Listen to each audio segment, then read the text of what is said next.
sa mga katik vloggers, mga subscribers, bago tsaka luma, mga supporters, mga dumalaw at bumisita sa channel, lahat ng mga viewers, secret viewers at silent viewers, magandang araw. So ngayon sa power supply muna tayo.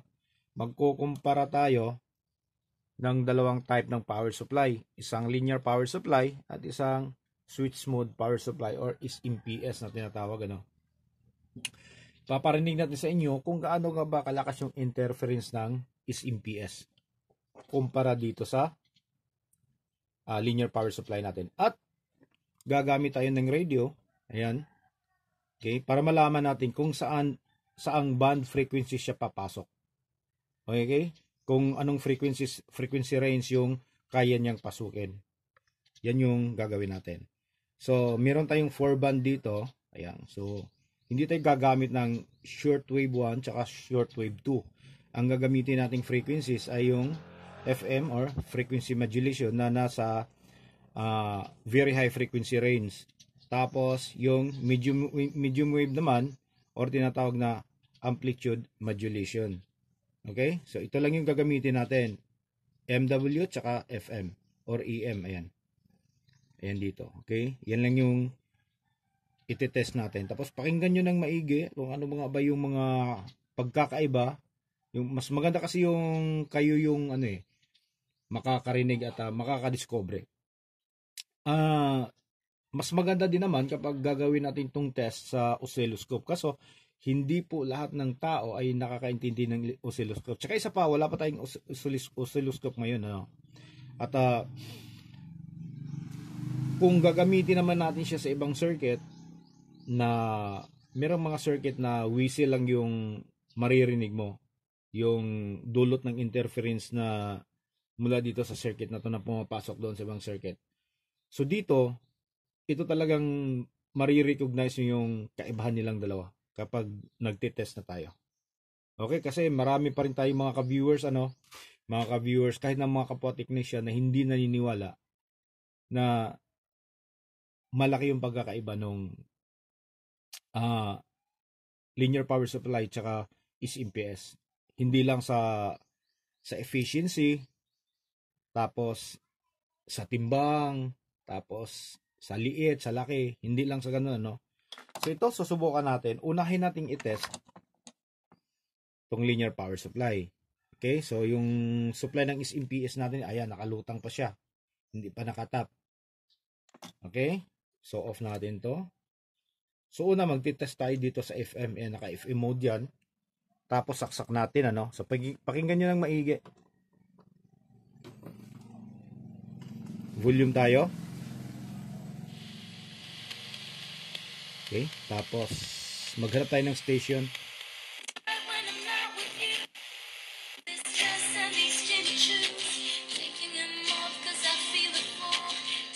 Okay, so meron, Hindi lang natin gaanong patatagalin. Alam niyo na kung dahilan kasi makaka-copyright na naman tayo. Pero may mga may mga time na kailangan talaga nating magpapa-copyright para ma-share natin yung tamang tunog doon sa mga manunood natin, tagapanood.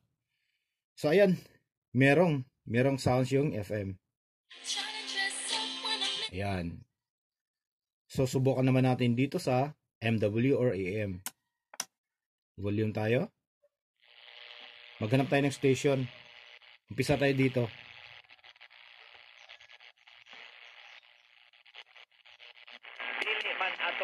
Okay, isa, dalawa, tatlo, apat, lima, anim, pito. So marami tayong nasasagap na station, So ilagay natin siya sa yung pinakamalinaw. Ang EXL Makabuhay Plus ay hindi lang unang makabuhay. Okay, so wag natin gagalawin 'yan. Okay? Wag natin gagalawin.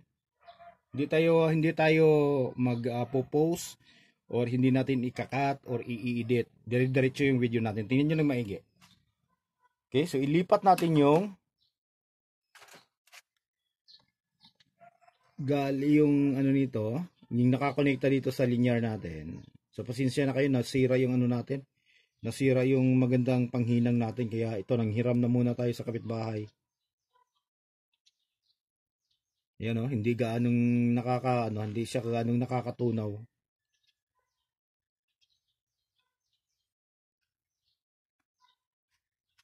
Yan, so importante, ayan, magamit natin.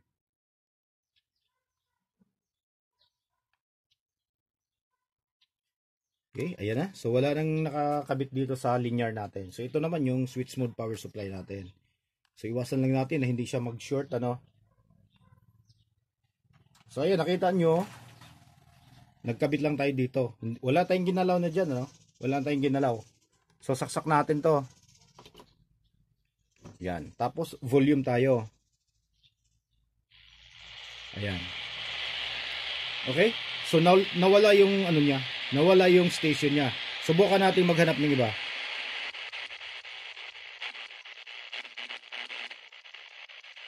Ayan. Tapos kapag pinipihit natin, meron tayong naririnig na meron tayong naririnig na parang kuliglig habang nagpipihit tayo.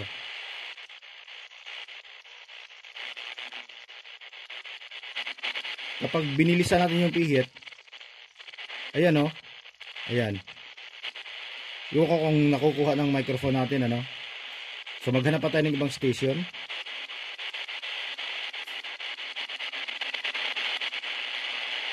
Ayan, sumagad na tayo. Wala tayong nasagap, Balik tayo. Wala. So totally, natatakpan yung frequency ng medium wave. Okay? Yung medium wave frequencies, natatakpan ng interference mula dito sa natin. Mula dito sa switch mode power supply natin. Subukan naman natin yung FM.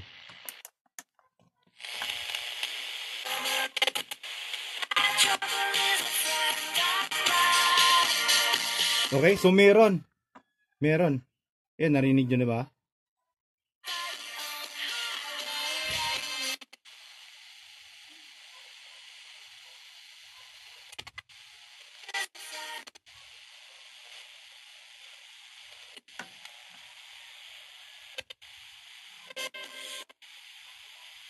So meron. Okay, hindi lang tayo makakuha ng maraming station dahil nga wala naman tayong external antenna. So nasa probinsya po tayo. Ayan. Okay? Nakikita nyo, naririnig nyo kung ano yung nawawala. Balik natin dito.